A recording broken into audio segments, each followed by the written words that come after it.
then unless the university had a need for it or the football team had a bunch of guys who wanted to subscribe to that because they want all you can eat, but otherwise I don't. I think that will stay on campus and largely serve mostly freshmen, sometimes sophomores, and then they'll move off campus and then they'll go buy their own food and make their bologna sandwiches.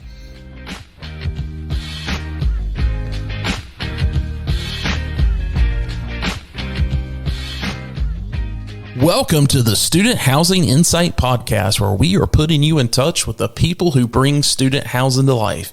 I'm your host, Wesley Dees, and I want to wish everyone a happy New Year's. I hope your holiday season was filled with happiness, and hopefully you got some rest as well. I'm excited for 2023. Leasing here in the U.S. is off to a strong start. Canada seems to be doing well. Europe is facing some issues. The issues are good for student accommodation companies, but Europe and specifically the UK, they're facing increasing population among the Gen Z demographic, and you compound that with the economic conditions and it's making it for an unsuitable environment for private development. And the UK is really in crisis mode right now to figure out how they're going to house students, even for this upcoming fall. I think the U.S. will end up benefiting from that because, as the UK will likely have to cap the number of international students that they will take in this next year. So those students will likely find themselves in the U.S. and Canada and Australia. And let's talk about Australia for a second. There's been a huge drop off this past year with their domestic enrollment. In large part, it's due to so many jobs being available post-pandemic. They had a huge swell of domestic enrollment during the pandemic, but the census data from this past summer is really showing that they've lost all of those gains. And that's really just due to the labor market is providing an irresistible alternative to academic study. So that's what's going on in Australia. So we'll see how all this plays out over the next 8 months, 9 months. I'm excited to see it. And of course, tune in here to the Student Housing Insight Podcast to catch up on how it's evolving around the world.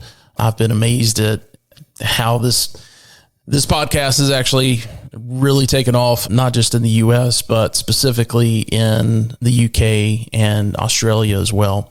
So for those listeners in those countries, send me an email. Let me know if there's other topics you would like for us to discuss.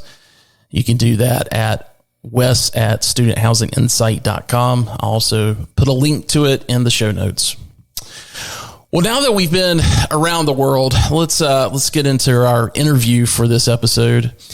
This is another installment of our profile series where I sit down with an industry leader that has helped form the current state of the industry. Or sometimes it's a leader that I think will have a huge impact on how the industry evolves. Today's guest fits both of those profiles. Fred Pierce is the founder and CEO of Pierce Education Properties based in San Diego. Fred has been involved in student housing since the mid-90s and really shaped a lot of the development in student housing over the past 2.5 decades. Obviously, I've known Fred's name throughout my career, but I wasn't aware of his story and how he got started. I knew there was a tight relationship with San Diego State, where he graduated from, but I didn't realize how that relationship formed and how that also launched his career in student housing. Additionally, Fred has played an important part of getting institutional capital excited about the student housing space. And he's got an interesting story behind that. Pierce Properties sold off a huge part of their portfolio in 2021, but Fred is not done. And that's why I say Fred is going to be someone who really impacts what the next 20 years of student housing looks like. So let's get to the interview. Here's my discussion with Fred Pierce.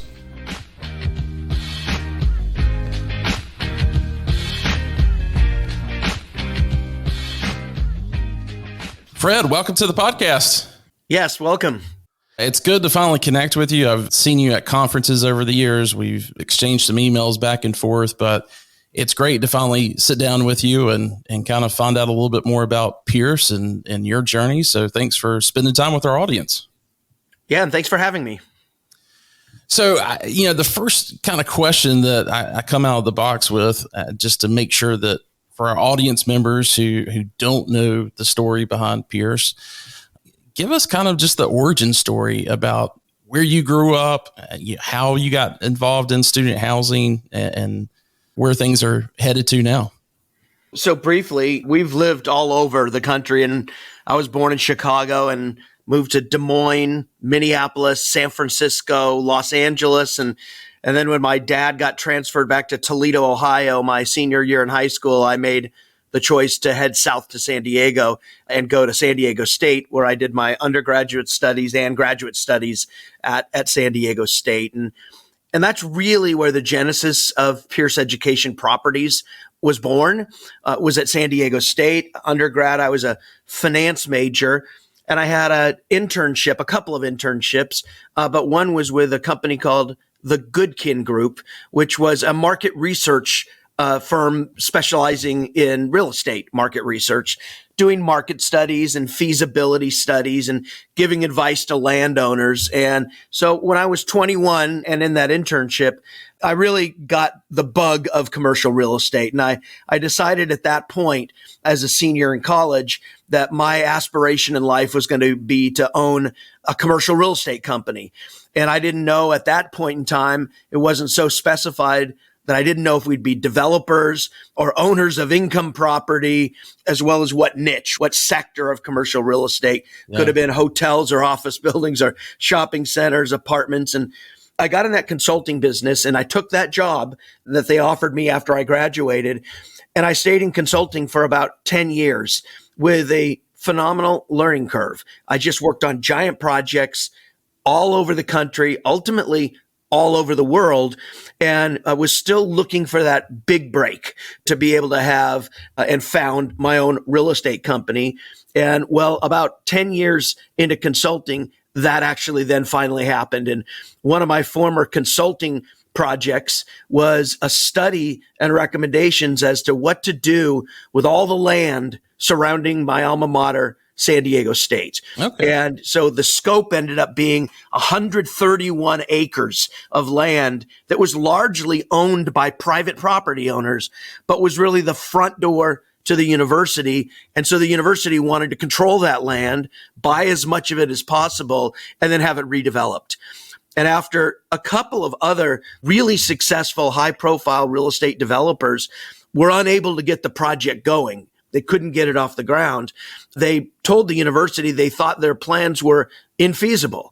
Well, the university came back to me and said, Fred, these really smart developers have told you that this is an infeasible project. What do you have to say for yourself? And I said, well, how about this? I believe it's feasible as proposed.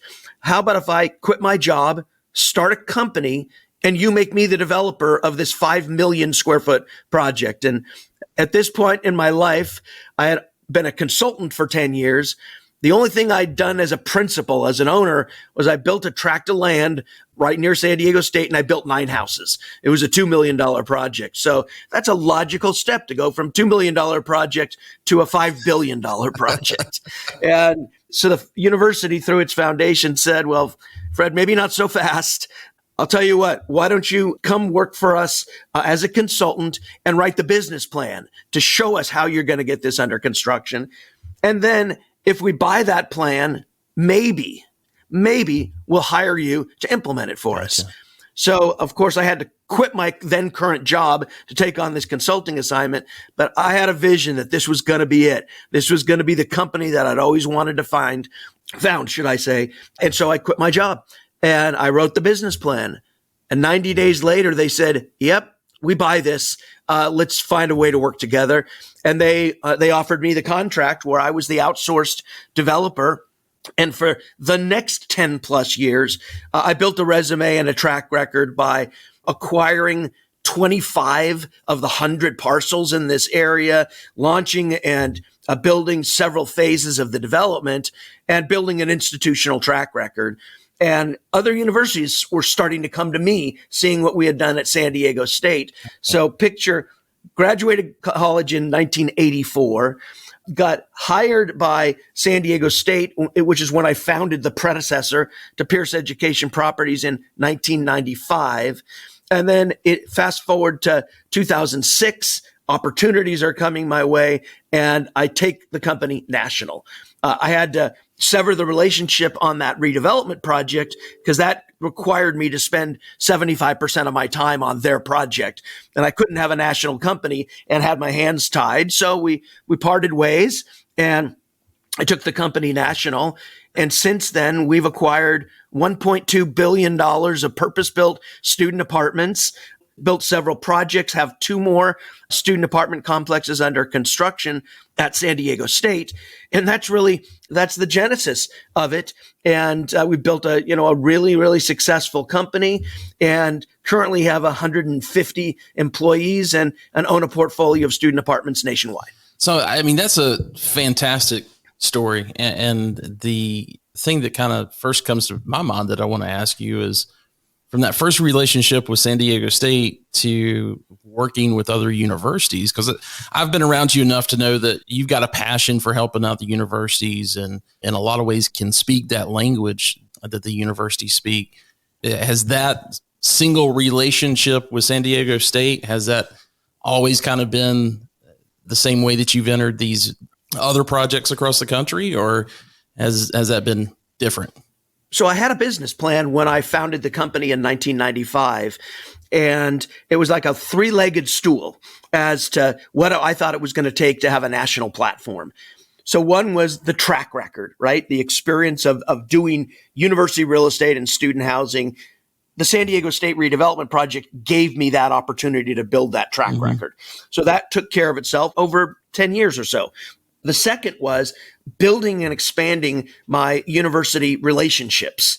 And I had an opportunity to, and was appointed to, the Board of Trustees of the California State University System. And boom, with that, and attending board meetings every other month, all presidents of all of the 23 CSU campuses attend those trustees meetings. And so not only did I learn a ton by being on that board, but that also built expertise on the university side, on the academic side, on the campus planning and building and grounds, on finance and how universities finance things. And by the way, many of those university presidents in CSU campuses went on and took other university presidencies all around the country. Yeah. So I had this relationship and growing relationship, as well as credibility, right? Because being on a board as prominent as the Cal State Board of Trustees has credibility to university administrators all over the country. So that sort of checked the box of university expertise beyond just the real estate development side, but put yourself on the other side of the equation. You're now the governing board. And so that helped. And then the third is that real estate is very capital intensive. Yeah. And so, I was going to need to be able to identify and raise capital. So another opportunity happened where I was at one point on the young alumni board of San Diego State. And one of the colleagues of mine on that board gave me a call one day, and he says, "Hi, Fred, this is John. And I don't know if you knew, but I'm now the appointment secretary to the mayor of the city of San Diego. And we have an opening on the pension fund board of trustees of the city. And the city has an allocation of 10% of its fund into real estate. And we want some real estate expertise on the pension fund board. Would you be willing to accept an appointment by the mayor and city council to serve on our pension fund board?" Absolutely. And I said, well, that's very flattering and would be happy to do that. And day one on the board, of course, that I get appointed chairman of the real estate investment committee. And so then I'm working, literally as a plan sponsor with investment advisors and investment managers who are managing our real estate portfolio.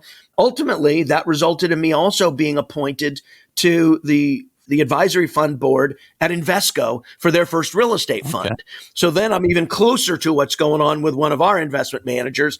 So I built relationships that ultimately have led to the access of institutional capital from our company from day one. So most companies that come into a space like student housing start with friends and family capital.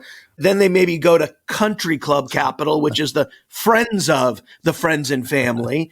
Maybe they end up in a family office, which is a wealthy individual who hires their own investment staff. And then maybe you get to the institutional world of life insurance companies and investment advisors and what have you. And the nirvana at the end of the day is getting right to the source, right? Because even investment managers are managing somebody else's money. But if it is the pension fund or the life company or the foundation, it's their money. And we started institutional from day one. Our first deal was a $130 million acquisition with $50 million of equity from Fidelity Investments. Wow. And from that day on going forward, we've been institutionally funded. So those three legs to the stool: university relationships, capital access, and an experience base. So that's what we did. And yes, that experience base at San Diego State certainly gave us the expertise and the experience and the credibility to be able to do things in other places. Right. Now, as long as I've known Pierce Education, you guys have always self-managed. Was there a time when you guys didn't self-manage? When we went national, so we went national in 2006, made our first acquisition in January of 2007. And at that point, we didn't have the management side track record that we did on the development side. Gotcha. And so originally, a third-party property manager was brought in on that very first project. Yeah. And it became clear to our partner about a year into the management of that situation that we were doing the heavy lifting more so than the property manager. And they made the change and they brought us in and allowed us to then become the property manager. And we've been operating our own properties ever since. So we've never had to go to a third party, but for that very first deal and only for a very short period of time. So what were some of those early lessons as you were starting out a new management company that maybe you didn't think about beforehand? What we did is, and I did this across the platform and the foundation of the company, was I brought in expertise. Yeah.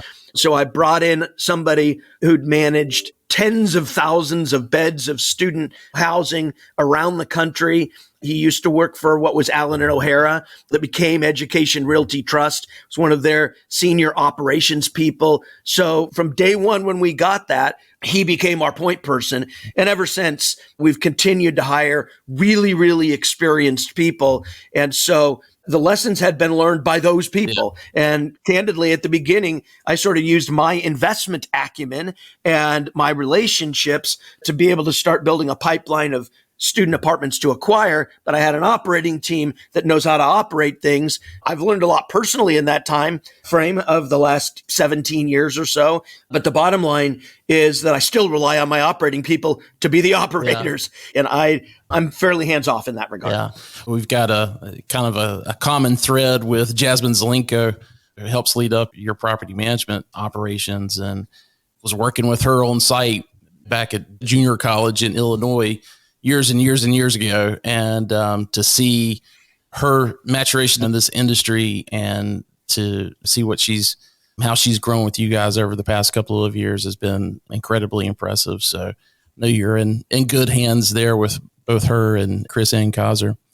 The experience that you've got from that side, I think, lends itself pretty well to being able to now see kind of in the future to this industry, some of the things that may be challenging to it. So that's my next question. What are some of the biggest challenges you see facing the student housing industry in, the next 5, maybe 10 years?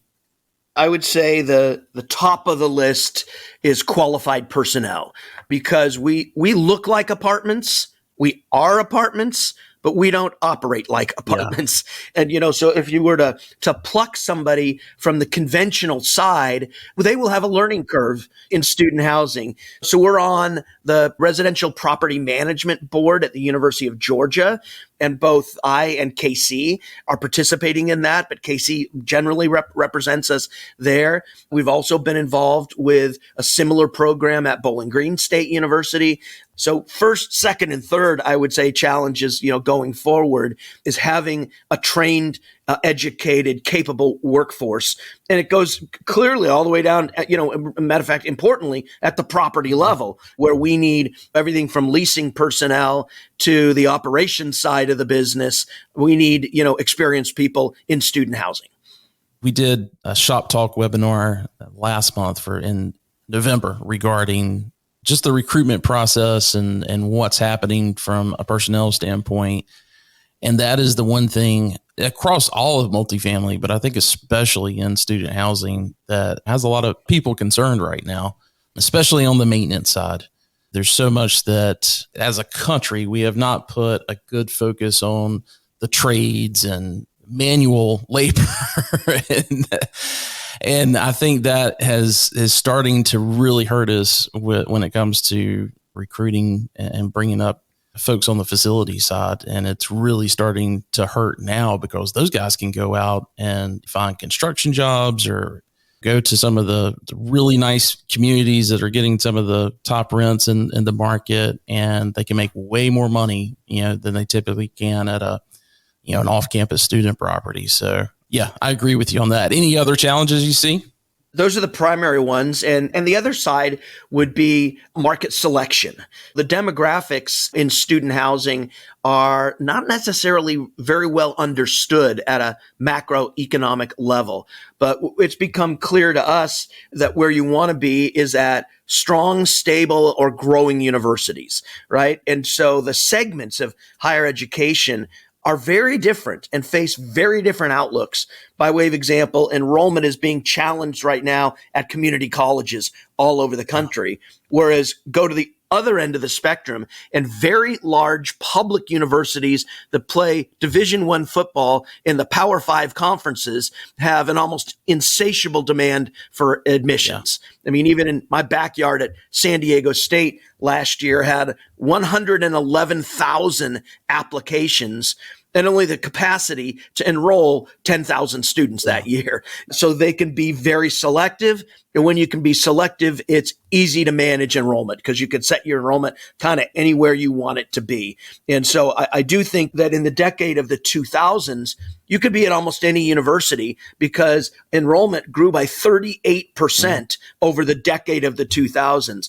Well, now the outlook over the next, half a dozen years is only about 300,000 more students on a base of 20 million. However, all that enrollment growth, matter of fact, there's going to be some enrollment losses at some places like community colleges and tier 3 universities. And then the tier 1 universities that I just mentioned, they're going to be growing. So it's market selection, which maybe we had the benefit in student housing in that decade of the 2000s that you were at any public university, you were probably good to go. Yeah. Things were going well. Now, just like every kind of commercial real estate, you want to select your markets, right? And there's some that are good and some that are not so good. So we've got some other proprietary criteria that we use, but some of those others are what I just shared. And if we're at a good, strong, growing university with great retention, with a large number of applications, then the outlook is really, really bright. And so market selection becomes a really important criteria.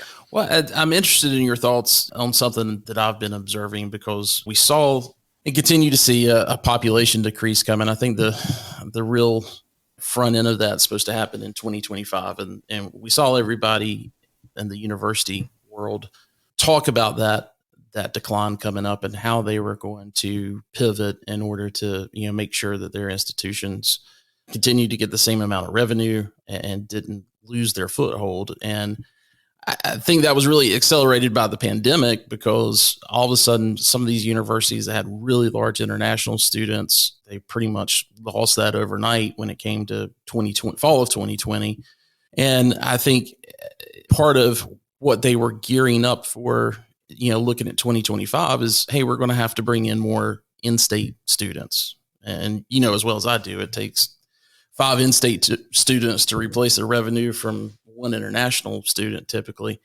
Now we've got international rebounding back as we expected, but we've got this cohort of in-state students that have caused, major strain on specifically the housing part of it. I mean, you look at Knoxville, Tennessee this past year, and the day that the property started kicking off their pre-leasing, they had kids lined up on the sidewalks, sleeping in tents the night before. And at the same time, to try to get into Knoxville right now and develop something, it's going to be another 3 years off before that project's delivered. I'm kind of wondering, what do you see happening in the short term from a development standpoint as universities are trying to understand how that enrollment wave is going to equal out, do you think developers are going to be pretty hot and heavy to get into those markets, or do you think the capital is going to keep them from going after those tier one markets in the next couple of years? I think the issue is barriers to entry and timing to entitlement and construction. So it's simply not something that can pivot so that if you've got demand for housing bursting at the seams, like you do in California. It's really, really a concern in California and several other growth markets. But there is no short-term solution because it takes time to deliver. And in those tier one universities, by and large, as developers have been looking at land that's pedestrian for the most part, if there is land, it's largely in drive locations, a mile or 2 miles from campus. And by the way, there's still plenty of demand for product in those locations. But again, the timing isn't going to happen quickly. So in the interim, really the only way to flex both up and down has been on the universities themselves because it's years out to deliver new inventory. So what you've seen, I mean, if you can picture this, I'll use San Diego State because it's in my backyard. But before the pandemic, their inventory of housing was 7,500 beds. And it was full. And then the pandemic happened and they had a series, I think it was 6 of their residence halls that had gang bathrooms at the end of the hallways. And they just couldn't find a way to socially distance and manage those in that environment. And they went from 7,500 all the way down to 2,100 beds that next year. So picture that would have been in the spring of 2021, all the way down to 2,100 and now flex back up. And for this upcoming year, they're back and they've got 8,000 signed up for housing contracts. And so they've secured off-campus master leases and they've returned to doubling up, some instances tripling up. And that's the thing a university can do. If the demand is there, they can double up, they can triple up. And I think that people have learned, while they might have been a little afraid of that during COVID, and they did the old de-densification shuffle, what they've found is that college students didn't get very sick. So if they did get the coronavirus, they were sequestered, they recovered quickly, and they didn't get very sick. And so I think there's less concern in residence halls these days across America of doubling up or tripling up. And that it may not be their preference, but that's what most universities will do until the new supply off campus can catch up to the demand. I think it's on the off-campus providers to really work with their university administrators and understanding what that plan is, because that's a perfect opportunity to kind of, to really find out what it is what their needs are going to be that potentially that off-campus property is going to be able to help them with. Well, Fred, the majority of our audience are site level managers and regional managers. And a lot of the folks that are at the site level, they may have been in this business for 5 to 8 years, a lot of times straight out of college. And they're kind of looking at it now as, okay, is this going to be a long-term career for me? Or is this going to be something that's just a stepping stone to, move into some other industry? For those that are really passionate about this industry and want to make this a career, what's some advice that you would give them on helping them take those next steps to either going offsite or going into the development side or to an asset management side? Just curious your thoughts on that. I've got a couple of thoughts.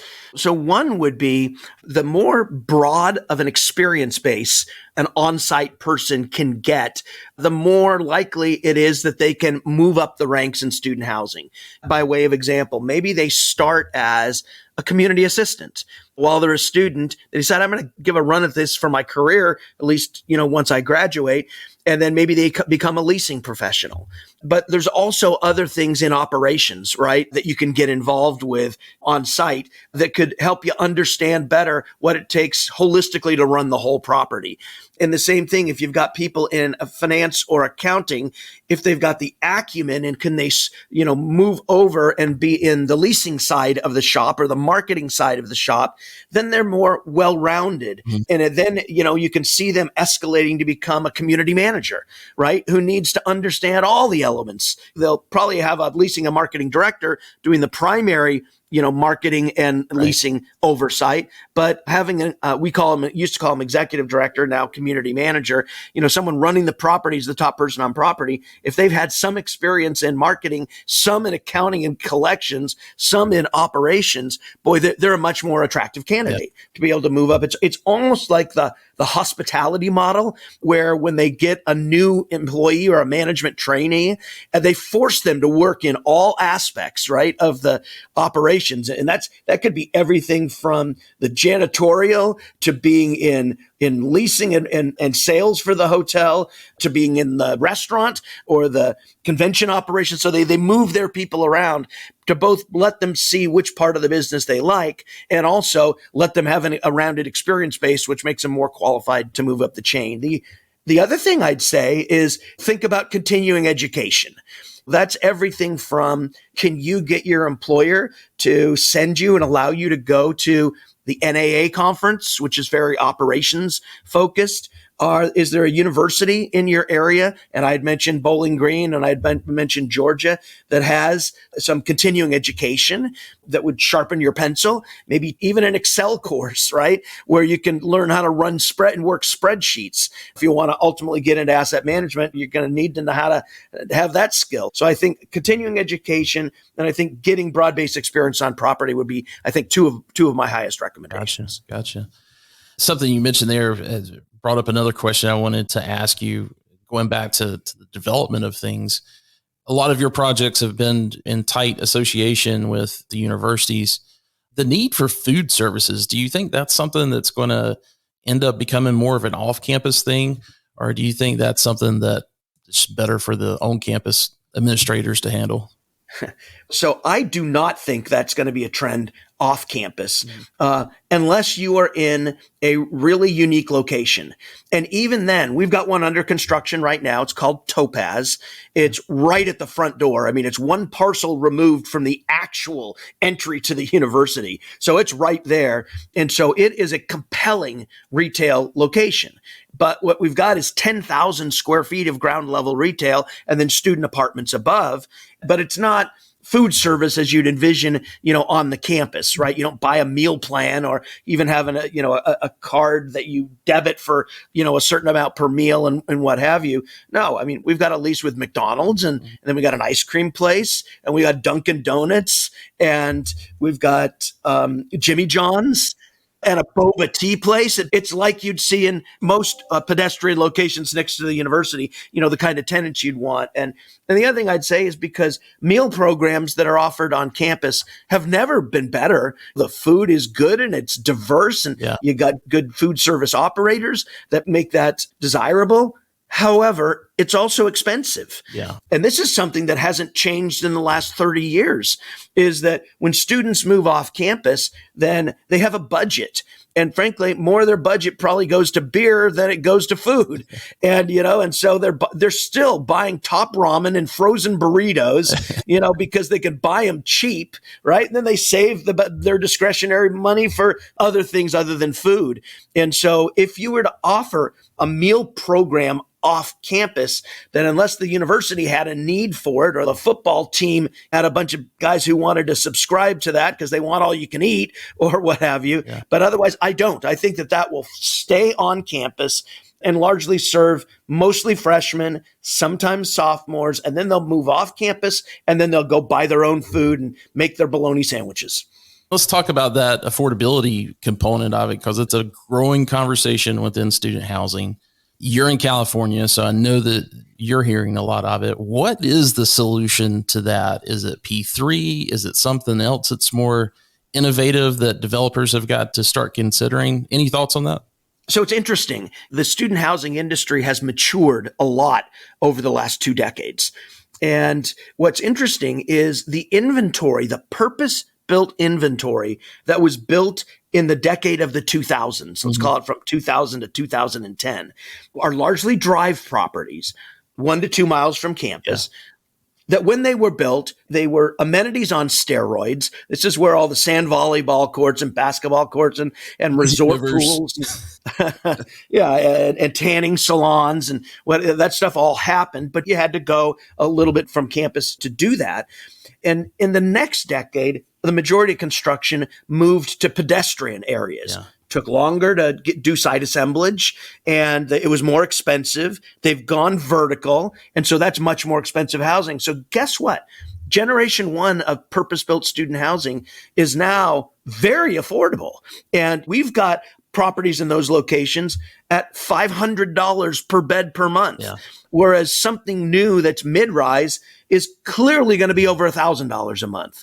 And there was a lot built in the 2000s. So what's happened is purpose-built student housing now, as the industry defines it, has a much broader price point. So it can really be an affordable solution.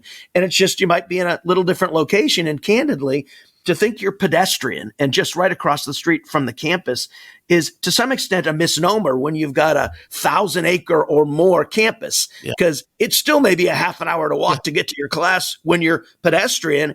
And when you're a drive property that's a mile away and we've got a shuttle service and we can drop you at 5 different locations to get you close to your classroom, and we can get you there in 15 minutes. Yeah. So in fact, the actual transportation time from property to your classroom can be shorter and quicker, in a drive property than necessarily in a pedestrian property. Yeah. But, the pedestrian properties in some instances seem like they're in the hub of all the activity.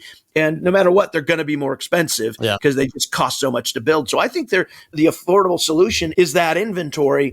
There's also an opportunity for affordability in some locations if the property is conducive to converting conventionally operated multifamily into student housing. And we've done that in numerous instances where we're basically converting it and leasing it by the bed.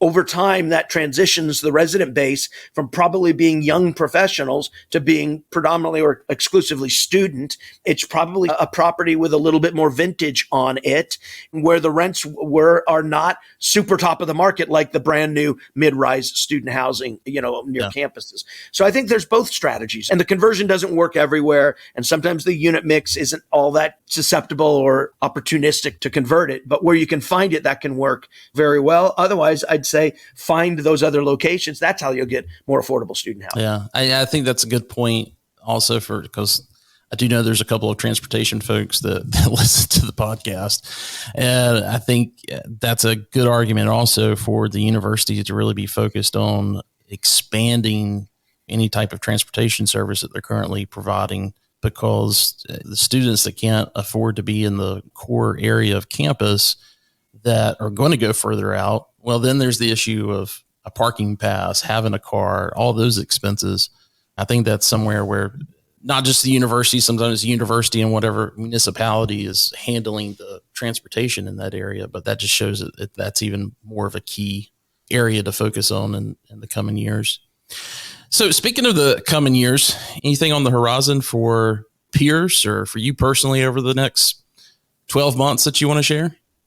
Well, I mean, most certainly we've got the 2 projects under construction at San Diego State, and that's a place that is just screaming for housing, and they're in incredible locations. So one will deliver this next fall of 23. It's 169 beds. And then we've got one the next year that's 301 beds that will be fall of 24. So we'll be focusing on the lease up on those and delivery of those projects at SDSU. One's Topaz, the other one's College View. And then we're back on an acquisitions initiative. We disposed of approximately 10,000 beds of student housing in 2021, a great year to dispose of assets when you look at in the rearview mirror. And now we're back, and we think there's a lot of opportunities in this environment now where you've got a motivated seller. And if you've got captive capital that's able to transact and willing to transact, even in this interest rate environment, and we think that value add opportunities where most of the value you create was not from positive leverage. That helped, in other words, having your cost of debt, your interest rate be lower than your cap rate. That certainly helped, but it wasn't the main premise. The premise is the business plan with the property. And now what we're seeing is properties are available and they're less expensive than they were in 2021. Yeah. So there's going to be some good buy side opportunities. That's largely being driven by the interest rate environment.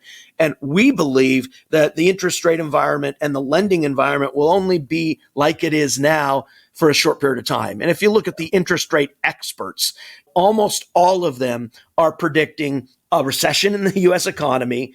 Student housing is recession resistant, so that doesn't hurt student housing, but that should be the trigger for interest rates to start coming down sometime in the third or fourth quarter of 2023.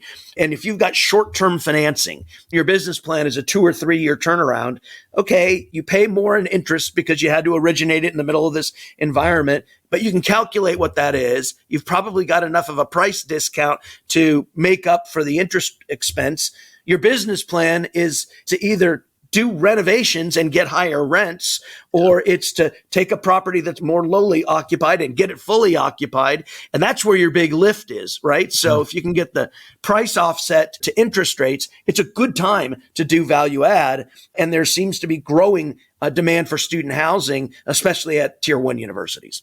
Gotcha. So that's our plan. And we're looking forward. And by the way, in this year, in the middle of what's been going on, we've already acquired 4 properties. They're all value add plays. One at Georgia, 2 at Clemson, 1 at Iowa State. And we're looking forward to more. So we'll be on a growth trajectory, that's for sure. Great. Well, Fred, I really appreciate the time that you've been able to spend with our audience and letting them know a little bit about the history of Pierce and where you guys are headed and some of the life experiences that you and your team have had. I really appreciate that. Hey, there was one other question I wanted to ask, just maybe to get an update on. I remember maybe 4 or 5 years ago, NMHC, you were very instrumental in launching a fund, a nonprofit. I'm not exactly sure what it was, how it was structured, but to help with student housing and try to get more data and some other initiatives. Is that still going on today, or is that what's? Yeah, it is. And, we've got an endowment that we've created. I think it's 600,000 plus or minus. Okay. We've already completed a series of research studies. I think we're in the midst of our 4th study that's being funded from the endowment, by the way, for other student housing providers who have not contributed to the endowment. It's a benefit to the entire industry if you do, because there's not as much student housing research data out there as there is, for example, in multifamily. Yeah. And, and investors love data, right? They like to support a investment thesis with hard numbers. So I continue to chair the NMHC Student Housing Research Advisory Board. It's a research fund advisory board. We continue to raise money. And as a matter of fact, we just had a committee call in the last month where we were discussing what the next research project was going to be and what data we can help provide to the industry that isn't otherwise coming about. So appreciate you asking about that. But it's more important, especially since ACC went private, right? Because then there was public companies in the space where the Wall Street analysts were producing research reports and studying the stocks and opining upon what they thought about it. That doesn't exist with everything being private now. So we need the research more than ever. Yeah. No, that's a very good point. Yeah. I love the benchmark study that they're coming out with, I guess, every couple of years on the expense side. That as a consultant, that has been huge for me. And, I always make sure that if I'm not at the conference where they give it out, I end up purchasing it later. So it's, I love the work that they're putting out. Well, again, Fred, thanks so much. I know you've got a busy schedule this week leading up to Christmas and New Year's, and I just appreciate you spending the time with us. Well, thanks for having me. It's been a real pleasure. All right. Take care. Take care.